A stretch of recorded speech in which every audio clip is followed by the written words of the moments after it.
Hey guys, welcome to episode 20 of the Holistic Back Health series. Today it's going to be about the big question, should we train in alignment or out of alignment?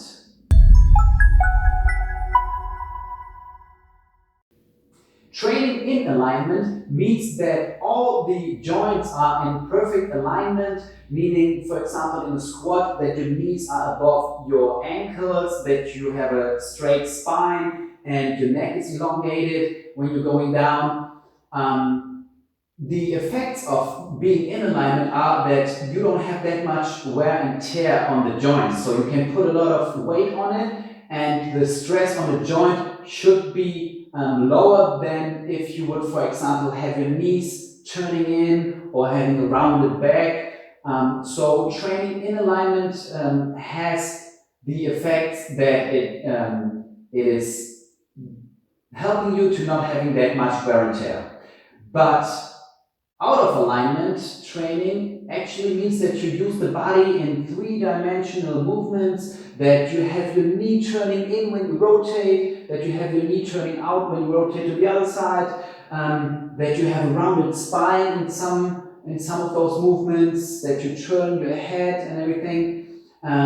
The advantages of that are that you're really using the body how it's supposed to be used. So we have all the muscles that are aligned more in spirals when you actually look at them. So they're not aligned straight, going from its one point to the other, just in straight lines, but it's going, they are twisted, most of them, and they are like rotated. So we are meant to rotate, and also we are meant to have some movements in our everyday life where our back is rounded or even twisted.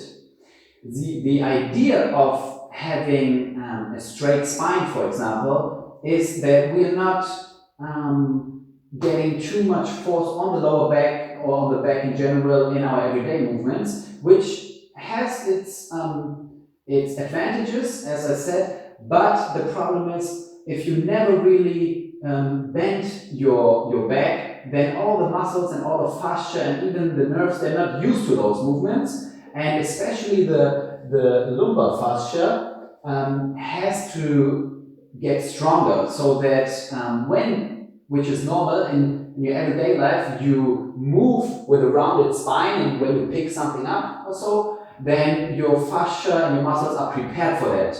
Your doctor would say, I told you should always lift something up with a straight spine, but in reality that's not how most of us move, especially when we do unconscious movements.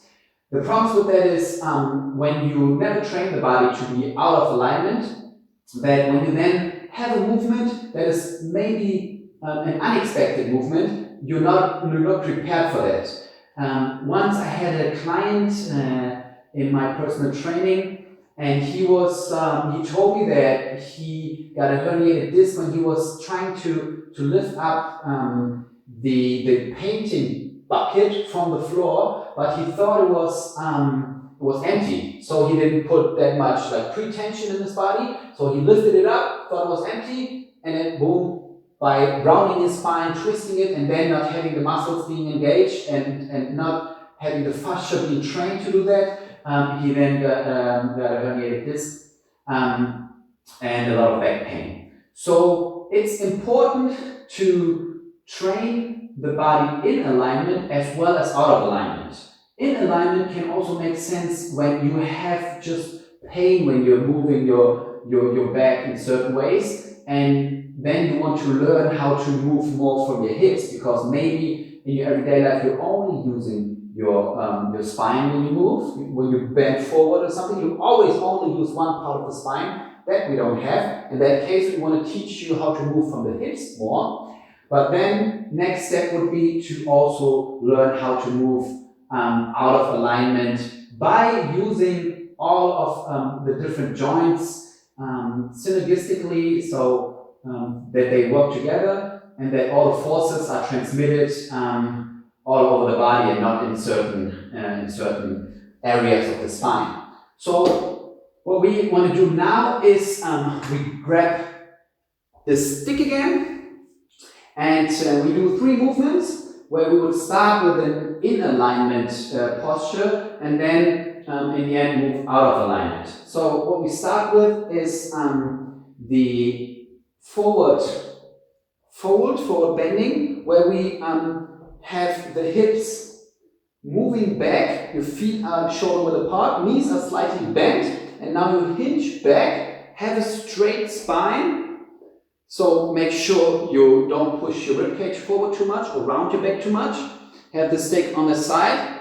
And now when you found the spot where you feel you can't go any further with your hips anymore, what you now do is you bring the stick forward, your arms up as high as you can, pull the stick apart slightly, and then just hold in that position and breathe. Try to breathe three-dimensionally in your whole stomach and ribcage, and stay in that position for as long as it still feels good for you. What's important here is that you move your hips back as far as you can while moving the stick forward as far as you can, having the most decompression in your whole back. We hold in that position for as long as we can, and then from here, after you now have learned how to get more movement, more mobility into your hips, you now from this position slowly bend forward and bounce. Just bounce up and down as far as you can. Make sure your cervical spine is flexed as well. And from here you can even move from side to side and bounce. That is really working the fascia. So you really try to bounce up and down. And then slowly roll up again. And come up. So only do that second part when it feels good for you. If you have pain while doing that, you might as well not do the bending for now and just stick with the straight spine. So now we're going to do the opposite. For that, we first start by stretching the front, meaning the hip flexor muscle. Push the stick into the floor. Have a straight spine, and now you move forward as far as you can, and you feel the stretch in your whole thigh and in your hip flexor. Stay in that position, breathe, and try to move into the position even more with every breath you take.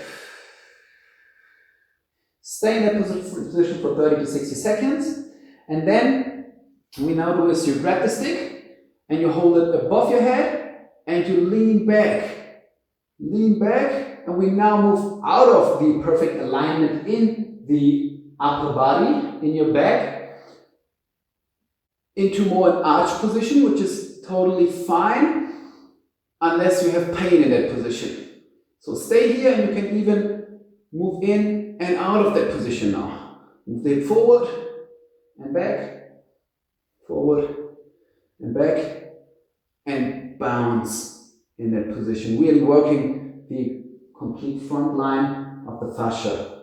You then obviously want to change sides, but we skip that now and go into the split position, which is our third and last exercise. In this one, you grab the stick, hold it a little bit further than shoulder width apart, have your feet pointing forward, and now again you push your hips back as far as you can. Try to stay upright in your back, straight spine, chin down, and breathe. Breathe in through your nose and out through your mouth. Try to keep that expansion when you breathe out. So breathing in and then out, trying to keep the expansion, and you feel that your abs really getting engaged. And from this position, if you feel comfortable, you now bring your hands forward. And when you bring your hands forward, you can push your hips back even further. Arms as high as you can. Stay here, continue breathing. And stay here as long as you can. And from that position, you now again bend down, bounce a little bit.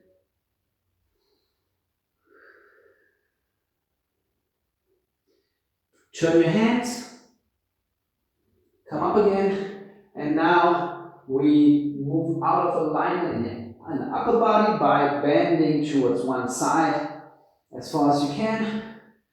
You feel the stretch in your whole outside of your upper body, and here you can again bounce just a little bit, just slightly, just only as much as it still feels comfortable for you. Then switch sides, continue breathing, and make sure you really stay in one line. You don't want to have only single parts being out of this frontal plane.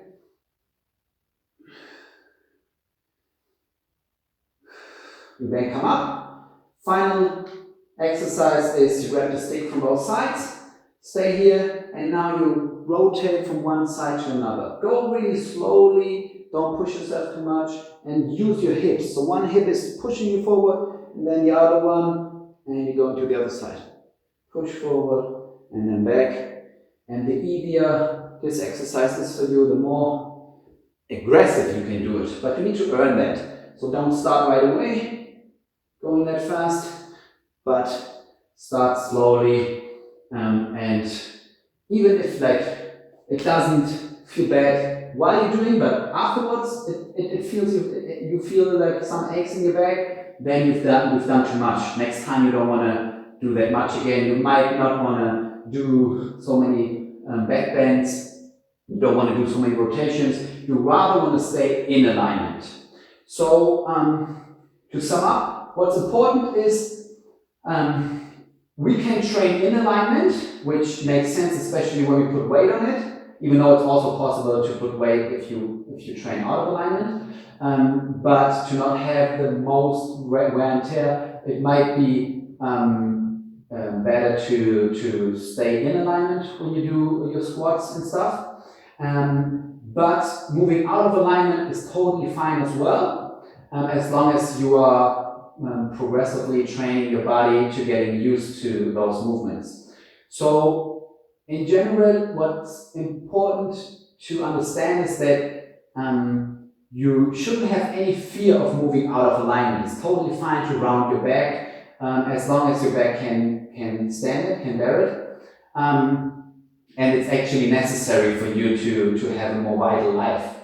But training your body to also moving the big joints like the hips more, and while you have your back straight, can help you to lower the pressure on your other joints, like the whole spine, when you then move out of alignment. So you want to use the in-alignment training and in-alignment movement to facilitate and to improve your out-of-alignment movements.